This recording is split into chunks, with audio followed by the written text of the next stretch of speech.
शफा शफा शफा शफा शफा शफा शफा शफा।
महादेवाय धीमहि तन्नो रुद्र प्रचोदयात्। ओम शांति।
पहले एक चीज करेंगे, वो है हमारा शफा का मंत्र जाप। सो हाउ द जोश, सबको पता है आज हम विकास का बर्थडे के लिए यहाँ एकत्रित हुए हैं। सो मेरी रिक्वेस्ट है एक बार फिर से उसी जोश से अब big round of applause to Vikas sir for his coming birthday.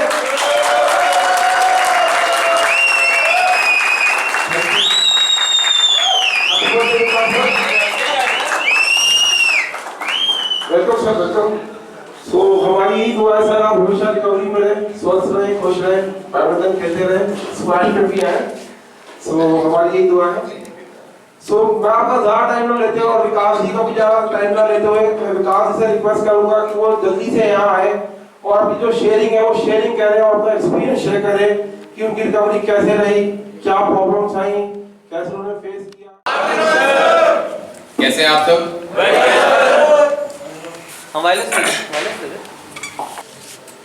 शब्द नहीं है मेरे पास कहने के लिए। इतनी जेन्युइन और सच्ची विशेष के लिए बहुत बहुत शुक्रिया। आज 6 साल पूरे हो गए नशे से दूर। एक एक पल एक एक दिन जोड़ जोड़ के इकट्ठा किया है, तो ये 6 साल बने हैं। शुरू करेंगे हम कहानी। I was born in 1979 एक मिडिल क्लास फैमिली में, और एक एजुकेटेड फैमिली में, एक रिस्पेक्टेड फैमिली में मेरा जन्म हुआ। We are 2 brothers। बड़ा भाई है मेरा, मेरे से 3.5-4 साल बड़ा, और मॉम डैड, हम 4 लोगों की फैमिली थी। And how to read between the lines, life is between the lines, life is between right and wrong, वो सब मुझे समझ नहीं आता था। धीरे धीरे वो चीज़ ग्रो होने लगी, और करते करते नशे से मुलाकात हुई। मुझे याद है पहली बार जब मैंने नशा लिया था, ये याद है मुझे, और जहाँ तक याद है उसके बाद तो पता नहीं क्या हुआ था। लाइफ में पहली बार नशा छुआ, और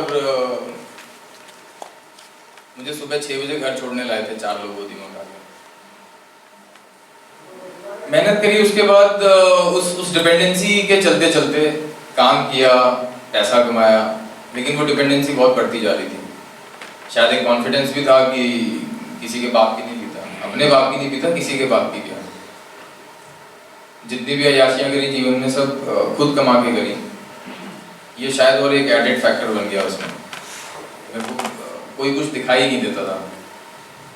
मैं आज भी कहता हूँ, मतलब उस समय वो 2 धारी तलवार होती है ना, जो कि कहीं से भी कोई टच हो जाए तो वो फाड़ देगी, तो मुझे ऐसा लगता था कि मैं उस धार पे चल रहा हूँ। मेरे एक्शंस भी वैसे ही होते थे, जैसे जो चाहा वो सब किया। नेम, फेम, पैसा सब बहुत अच्छा कमाया, लेकिन जीवन खोता जा रहा था, जिसका मुझे बिल्कुल एहसास नहीं था, बिल्कुल भी नहीं था। 2008 से लेके 10-11 के बीच में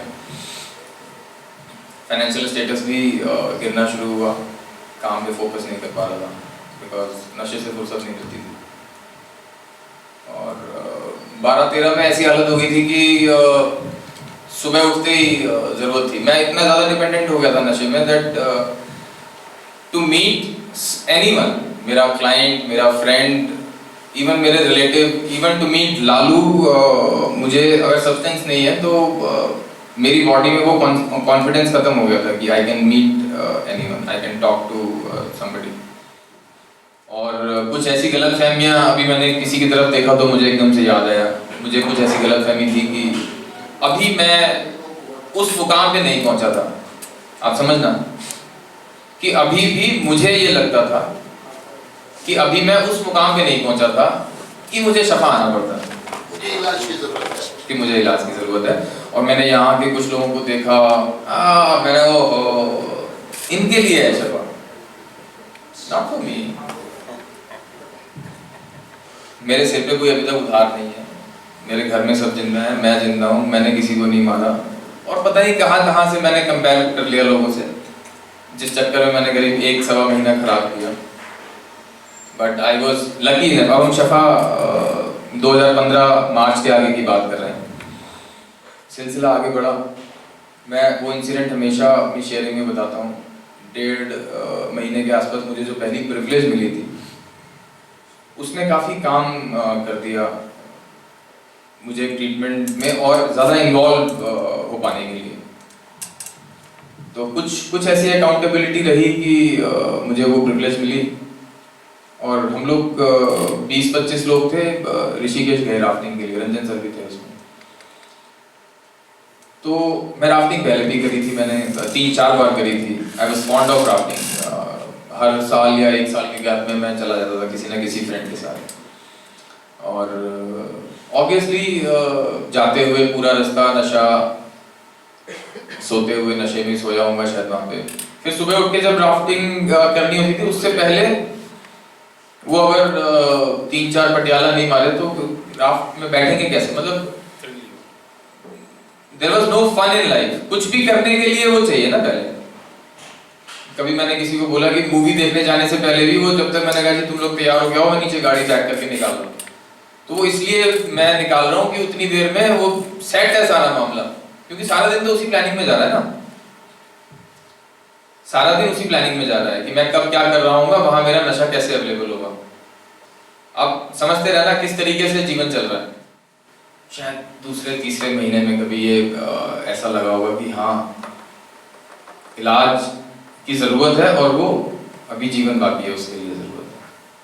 जब ये समझ बनी, जो मैं हमेशा आप लोगों से शायद इसलिए कहता रहता हूँ, वो अपने आप से कनेक्ट करके ही कहता हूँ, जब ये समझ बनी तो बड़े अच्छे से इन्वॉल्व हुआ मैं। और बस बीच में एक फेज आया था, मुझे याद है 5वें या 6ठे महीने में, मैं वो फेज भी आप लोगों में देखता हूँ तो कनेक्ट करता हूँ कि सडनली वो इन्वॉल्व होते हुए वो 2-3 महीने अच्छे निकाले, तो 5th मंथ के बाद 6ठे महीने के आसपास एक अंदर से कुछ उलझन बेचैनी, क्योंकि समय अब 5-6 महीने हो गया है, तो एक कहीं वो घर जाने की हुमक, बाहर निकलने की, शायद वो नशे की हुमक रही होगी, मैं कह नहीं सकता, नशे की रही होगी, और नहीं तो मुझे घर जाके ऐसा क्या करना था।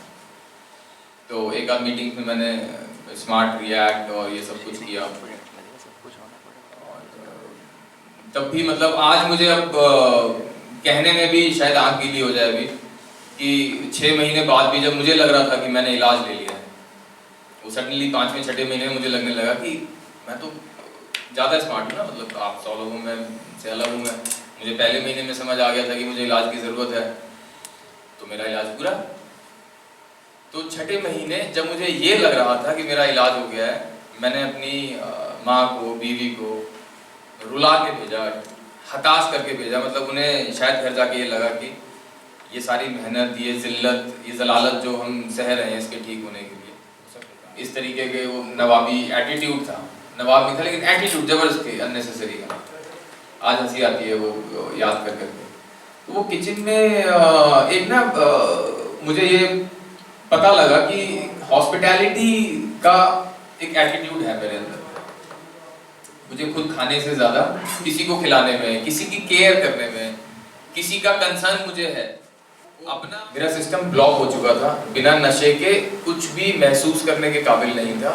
मेरी समझ पे एक पर्दा पड़ा हुआ था, वो था नशे का।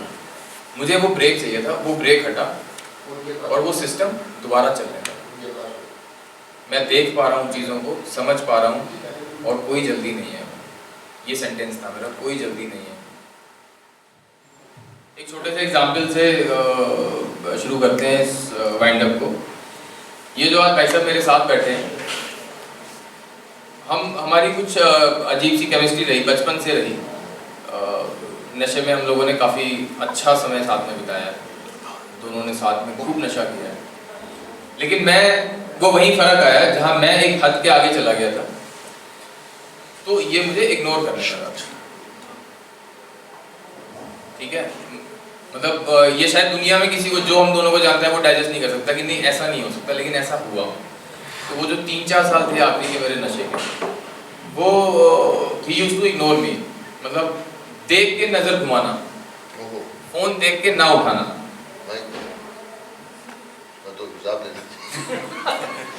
ठीक है जी, तो इस कदर रिलेशंस आपसे मुंह मोड़ लेते हैं। सर आज फोन की बात है और हमारे बीच में बहुत फोन का लोचा हुआ आज। रिकवरी रिश्तों में सर वो मिठास देती है, वो सारे रिश्ते जो मैंने खोए थे ना, वो रिवाइव्ड हैं और उससे कई गुना आगे के लेवल पे रिवाइव्ड हैं। और जिस नशे की हम बात कर रहे थे अभी, हर पल एक एक्साइटमेंट रहती है। हम किसी काम को भी करते हैं, कुछ भी आप सुबह उठ के ब्रश कर रहे हो, नहा रहे हो, you're going to your office, हर चीज में एक एक्साइटमेंट, एक जिंदा दिली है, हर काम में एक जिंदा दिली है। ये है रिकवरी मेरे भाई। Thank you.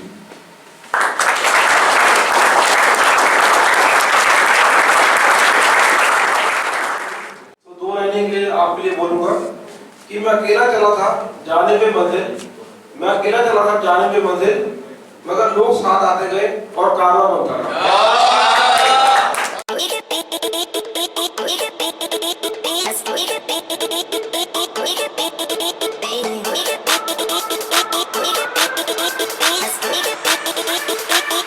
Let's go.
मैं आपके सामने विकास जी स्पेशली अभी जो आपने ये बाइट्स देखे, इन बाइट्स के पीछे कौन कौन लोग थे, मैं उन लोगों को सामने यहाँ पे इंट्रोड्यूस करना चाहूंगा। सर तो है ही, सर बिजी हैं, प्लस सबसे उसके बाद जो सबसे ज्यादा अहम भूमिका जिस शख्स ने निभाई है वो लालू जी हैं, आपके लगते जिगर।